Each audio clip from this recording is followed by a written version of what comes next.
Hello everyone, I'm Sayukta from beautiful Spotless Skin team. I'm sure all of you must be keeping good health. You must have come across people, especially women, with brown color patches on their face. They seem like freckles, like spots forming large flat patches. This is nothing but melasma. Melasma is a common chronic skin condition in India. According to a study which was conducted across 4 Indian cities, it revealed that more than 80% of the population present skin color heterogeneity on the face, irrespective of their age and gender. This mainly results from hyperpigmented spots and melasma. Indian skin tone is more prone to pigmentary disorders. It occurs mainly in women, 90%, and 10% of males of all ethnic and racial groups. Around 20 to 30% of 40 to 65-year-old women present a facial melasma. Melasma and hyperpigmentation generally ignored as sign of aging and often misunderstood skin condition. Melasma sufferers have been misinformed about aspects of this common hyperpigmentation issue. This can lead to frustrating setback in treatment. To avoid all these hassles and to keep you informed, today we are here to know about management of melasma from an expert. So let's connect today with our skin expert, Dr. Mandrita Chatterjee, a consultant dermatologist with over 5 years of experience. She is connecting live from Kolkata to make us aware on management of melasma. Dr. Chatterjee is a senior resident doctor at Kolkata Medical College. She has done her MD from there, her advanced PG diploma in tropical medicine, surveillance and immunization with special interest in skin care. A very warm welcome to you, Dr. Chatterjee. It's a pleasure to have you with us. Thank you very much. Good evening and good evening to all our listeners. So, Doctor, as today we are going to talk about the management of melasma, and melasma is so common, especially in our society, in our country. We would first like to understand what is it? What is melasma, Doctor? So, melasma is a type of hyperpigmented disorders, as we like to call it. It is mainly present as a type of macules or patches over mainly the face, and mainly the females are affected by it, but that doesn't mean that the males are not affected by it, but more the females are affected by it, and the face is mostly affected. And the cause is mainly the sun exposure. Okay, so sun exposure is the only cause, as you said, it is the major cause. Are there any other causes which may result in melasma? No, there are a number of causes that may result in melasma. As I have already mentioned, the sun exposure is the main of it. The ultraviolet ray present in the sun is the main cause causing melasma. But it has been seen that, especially in case of women, the changes in the hormones, especially during the pregnancies and the menstruation, are a cause that can cause melasma. And also, the intake of some pills like oral contraceptive pills, anti-epileptic medications, they can cause melasma as well. Okay. Doctor, we have also heard another term which is very common, or at least we know that whenever we have patches, etc., it may be associated with that, and that term is hyperpigmentation. Now, my question to you is, are these two things, melasma, hyperpigmentation, they are different, or are they the same? No. Okay, the melasma is a type of hyperpigmentation. Well, hyperpigmentation means whenever there is a dark patch or dark pigmentation over our body. So melasma is definitely one of them. But that doesn't mean that whenever a hyperpigmentation is occurring, that is because of melasma. There may be 100 of causes of hyperpigmentation. But melasma is definitely one of them, and that is mainly caused by the ultraviolet ray exposure and the hormonal changes, etc. Okay, so all melasma are in a way hyperpigmentation, but definitely all hyperpigmentation can be called melasma. Yes, okay. Precisely. Okay, and Doctor, what are the signs of melasma? As you said, mostly the face is, affected. Yes, so it now, has been how to that, say that, okay, what patches we are having is actually or could be melasma? Yeah, so it has been said that mostly more than 90 to 95% of cases, the face is affected. So based on the location of the melasma, we can divide the classify the melasma between the centrofacial melasma and the malar region and the mandibular region. So these are the three types where we can have melasma. But that doesn't mean that we cannot have melasma in anywhere else. Mainly the areas that are sun exposed, that is the front of the neck, even the front of the hands as well, they can also have melasma as well. And it is seen that they are dark papules or may even present as dark patches as well that may spread rapidly. Mainly they are non-itchy, but they do have some cosmetic concerns. Okay.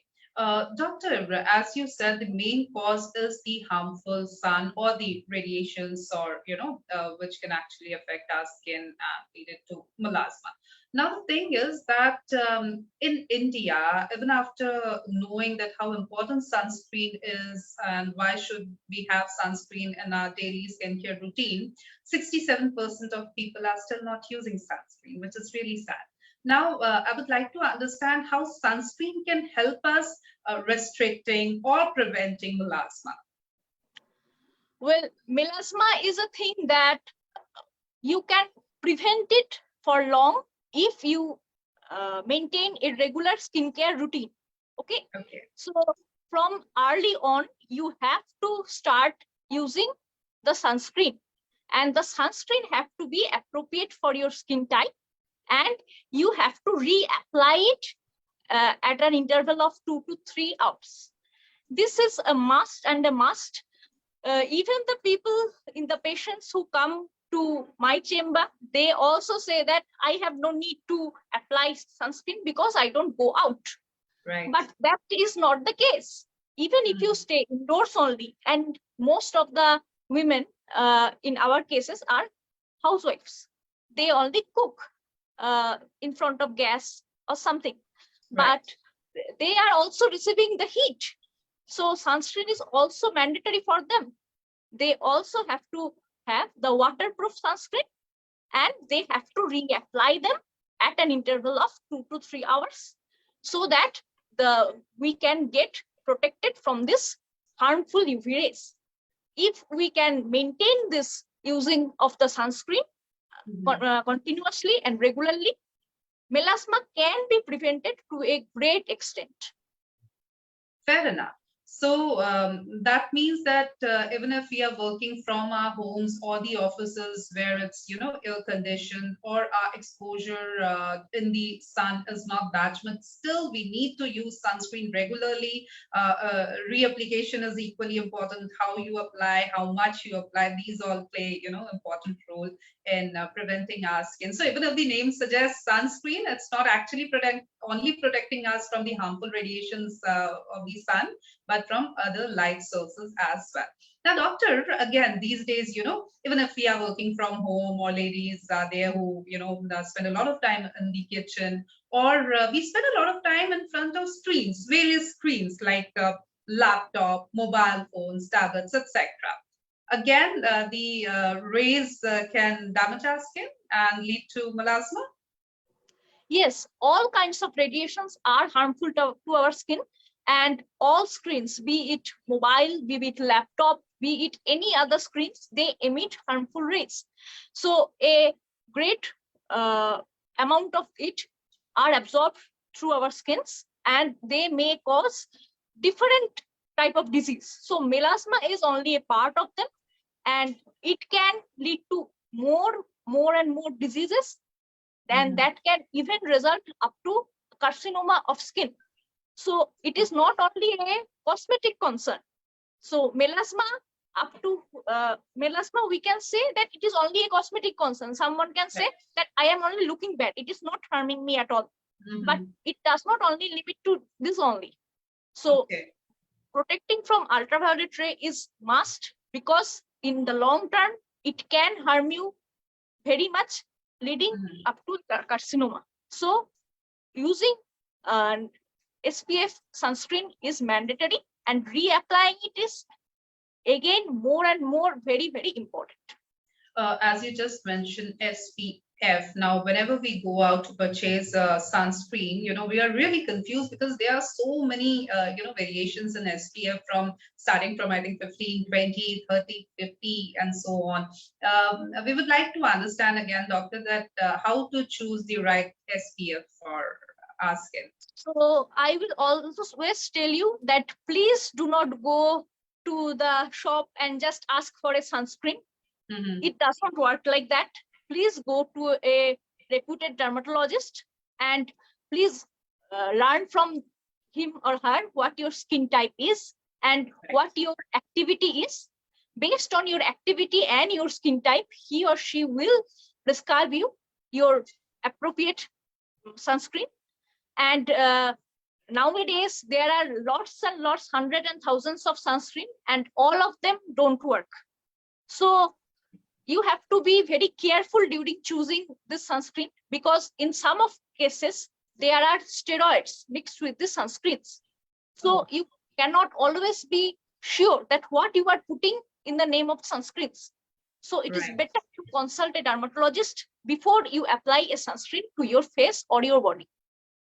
I think that's a very important thing to understand, that as there, steroids could be there in the sunscreen, and there's so much of marketing gimmick, etc., that people fall prey to all that, and that's really important to understand that skin, as is the largest organ of our body, we need to actually take care of it, and it's just not about our appearance, as Dr. Chatterjee has just made it really clear. It's just not about our appearance. Okay, that is one part, but then it may affect, the harmful rays may affect you really bad. So please go to a dermatologist. Don't go for over-the-counter, purchase of sunscreen, etc. Go consult a dermatologist. It's important to understand your skin type. It's important to understand what conditions you work in and what is your requirement, and then go for the right sunscreen. Again, people, make a lot of complaints, like they sweat a lot, or they get a very patchy or dull skin after applying sunscreen, and that's the reason they don't apply sunscreen. What's your take on that, doctor?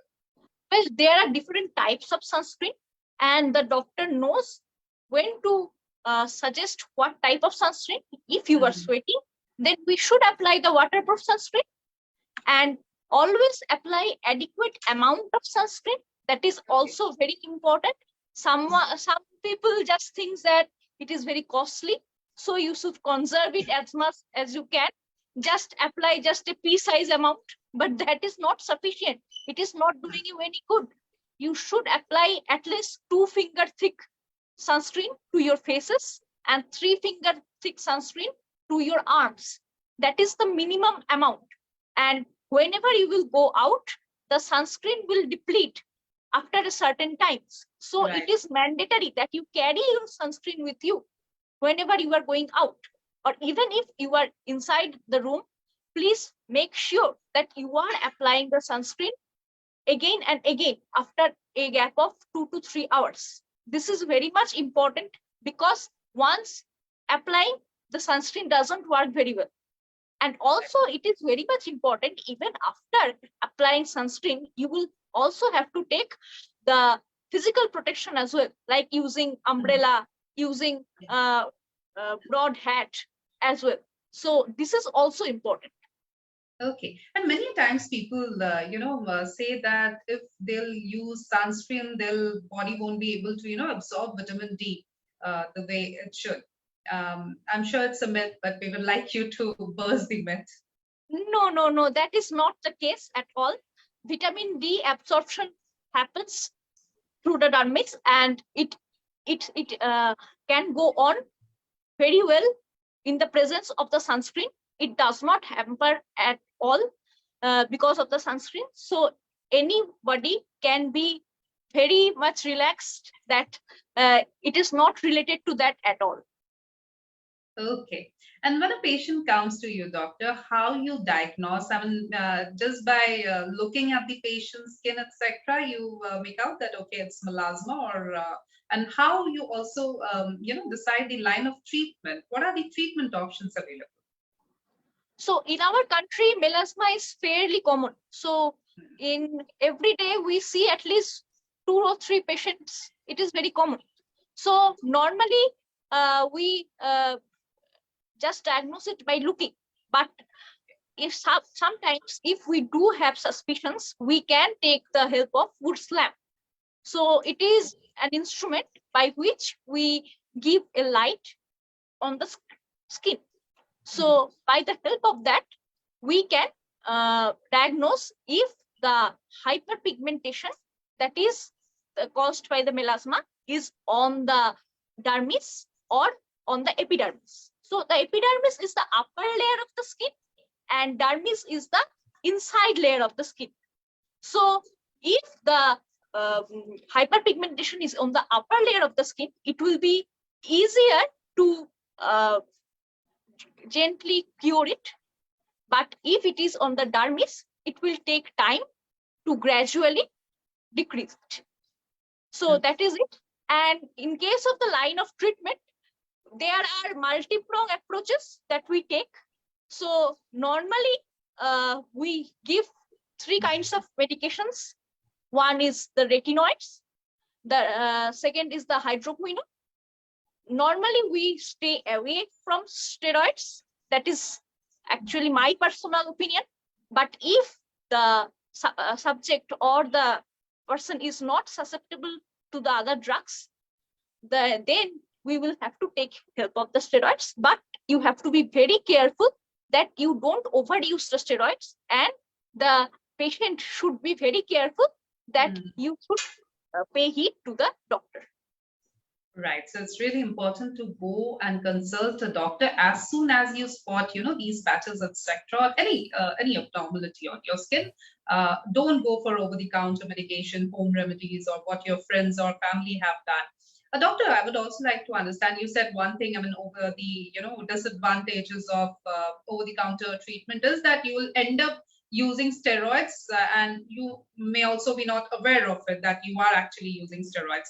Now, my question to you is that how harmful could be over-the-counter medication or self-medication, home remedies, etc. And again, because in doing all these, we actually end up wasting a lot of time, and by the time we reach to a dermatologist, it's like in a really bad condition.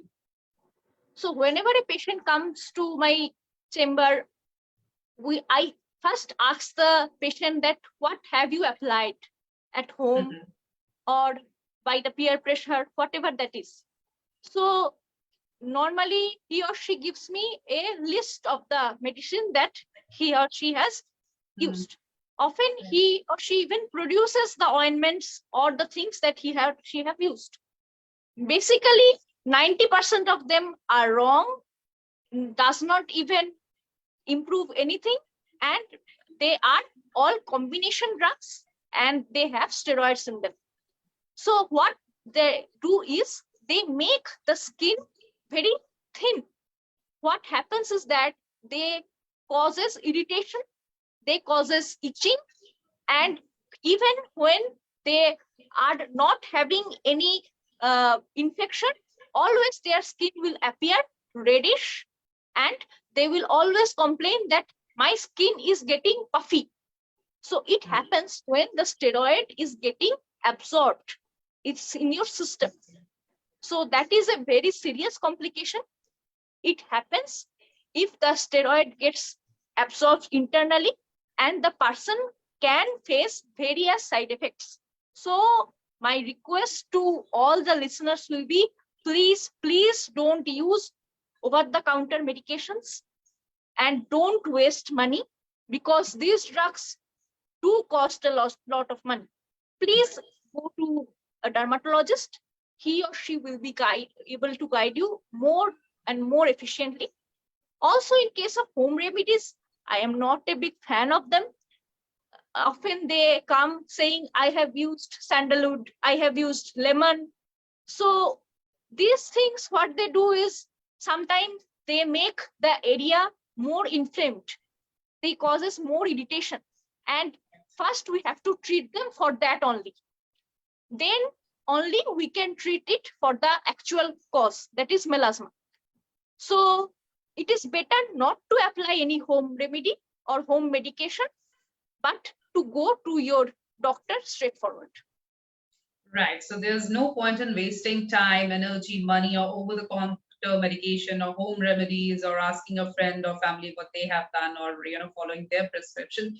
Don't waste, don't risk your life, don't risk your skin. Please immediately, in case of any abnormality, any patches, anything, go and consult the right person, which is a qualified dermatologist in this case. Now we have few questions, Doctor. Aarti, Meena, and Palak Dubey have similar questions. Their question is melasma genetic? So there is no clear-cut genetic formulas for melasma, but it has been seen that if a female patient has melasma, her female relatives can have melasma more than the others. So there is a chance that she can have melasma. In that case, they should start using sunscreen even at a very early age or something. I mean, that was going to help. Yes, of course, they should start the skincare routine much before. And if they start doing that, they will be able to prevent the melasma for much longer. Right. Because melasma can be cured like that, but they will be able to prevent it. Okay. Now, doctor, with what you're saying, we can make out that skincare routine is really important and sunscreen is one important part of it. Now, what are the other basics? How do you define a skincare routine, or what basics should we have so that even if we lead a very busy life, we can go for it? What is a skincare routine? So every day you should clean your face. So not always a very costly face wash is required, but you should clean your face very thoroughly. After that, a moisturizer is very essential because the moisturizer helps to heal your skin. And of course, before going out, a sunscreen is mandatory and reapplying is also mandatory. That will be the basics skincare routine. And of course, if you have any illness or any disease, the skincare routine will vary based on that. Okay, I'll take one more question from our viewers. Ishita Jha is asking, why is melasma so common during pregnancy? Yes, it has been seen that during pregnancy, the occurrence of melasma goes higher. This is because during pregnancy, the hormones present in female body, the estrogen, the progesterone, these hormones, the balance of these hormones are not very regularly maintained. So due to the imbalance of these hormones, this melasma can occur. The melanocytes of the skin, they produce the melanin at a greater amount, and because of this excess production of this melanin, the melasma can occur. Okay, Alok Jan is asking, what hormone imbalance causes melasma? Yes, so I have already mentioned that the female's hormones, specifically estrogen, progesterone, these hormones are basically responsible for controlling the melanin secretion of our body. The melanocytes that are present in our skin, they are responsible for secreting melanin. The melanin are responsible for the skin color of us, and due to overproduction of the melanin, the macules or patches of this hyperpigmentation can precipitate as melasma. Okay, and doctor, is melasma permanently cured? Can it be cured permanently? So if we or the patient can apply the medication regularly, and if she or he follows the skincare routine regularly, the melasma can disappear. But he or she has to follow that routine permanently. But if he discontinues it or she discontinues it, the melasma can reappear. But it is true for all the disease. Basically, nowadays, all the diseases are lifestyle diseases like hypertension, diabetes, all of them are. So you will have to maintain a basic lifestyle, a basic skincare routine to keep the melasma at bay. Okay, as you just mentioned about diabetes and BP patient, I would like to ask you: Are especially diabetic people, are they at risk of melasma, at higher risk of melasma? Well, there has been no specific study denoting the uh, relevance of diabetes and melasma, but there are some studies that says that due to the hormones in case of the diabetes, the melasma can precipitate, especially in case of females. Okay. Shubham Maran is here asking: Is melasma due to some allergy or infection? Okay, so melasma is definitely no infection. So that can be for sure. And melasma is definitely not an allergic reaction also. But it has been seen that whenever a melasma occurs, the allergic cells of our body, like mast cells, histamines, these allergic markers, they increases. So sometimes whenever melasma happens, we sometimes can prescribe the antihistamines also. So there are some allergic components to melasma, but melasma is not specifically allergic response. Okay. And can melasma turns into cancer? Well, the short answer is no, but there are some cancers like ovarian cancers that precipitates the melasma more often than those where the cancer is not present. So if a person is presenting with melasma, she should get herself checked if there is presence of any underlying causes or not.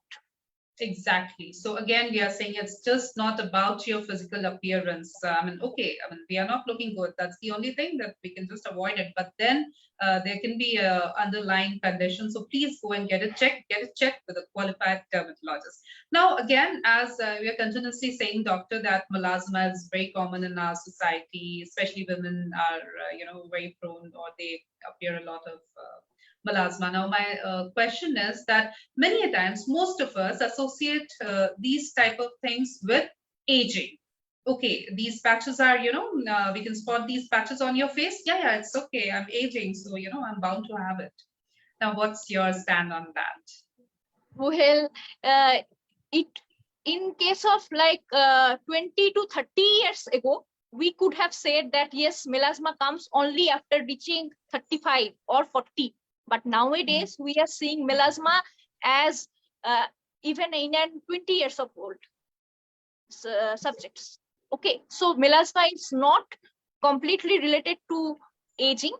So it is related to lifestyles, it relates to drug intake, and drug intake can relate to the hormonal imbalance, and of course sun exposure, and the ultraviolet ray exposure. So the person who are saying that it is age related, they are not completely right. You have to take care of your skin. Otherwise, it will lead to not only the melasma, that is the cosmetic problem, but also other problems, even the carcinoma of the skin. So the skincare routine has to be started as early as possible. Okay. And as you're continuously saying that, it's important to protect our skin from the harmful rays like UVA, UVB, or infrared, etc., etc. And also a good lifestyle, a healthy lifestyle is what you need. Now, we would like you to explain a little more on good lifestyle.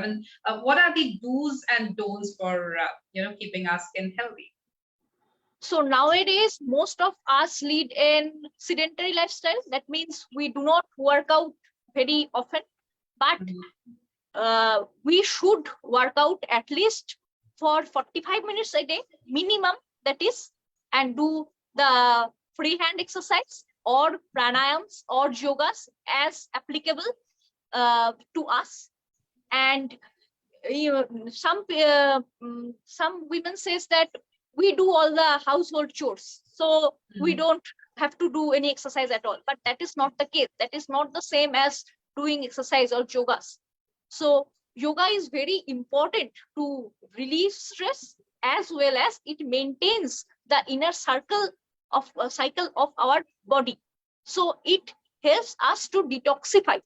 So it is very important to do yoga as it is an overall system to relax our body. So I will at least advise everyone to try to do yoga at least for some times and do it regularly. That is also very important. Someone is going to the gym or doing yoga once a week. That will not suffice. Even if you do 30 minutes of exercise, do it regularly. That will give you results. True. And before we sum up the whole session, Doctor, any takeaway note for our viewers? Yes, please do not fall into the trap of the over-the-counter medications. All fall into the peer pressure. Please contact with any dermatologist, and please use the appropriate sunscreen for your skin and maintain the skincare routine. And then only you will be able to prevent the melasma for a great length. Thank you so very much, Dr. Mandrita Chatterjee. It was wonderful talking to you.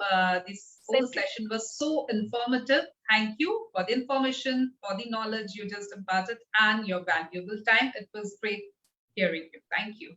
Thank you very much. Thank you. We really look forward to many more such sessions for our viewers in the coming times. Yes. Thank you. Thank you. And viewers, thank you for your participation. Stay connected to our beautiful Spotless Skin page. Thank you. Goodbye.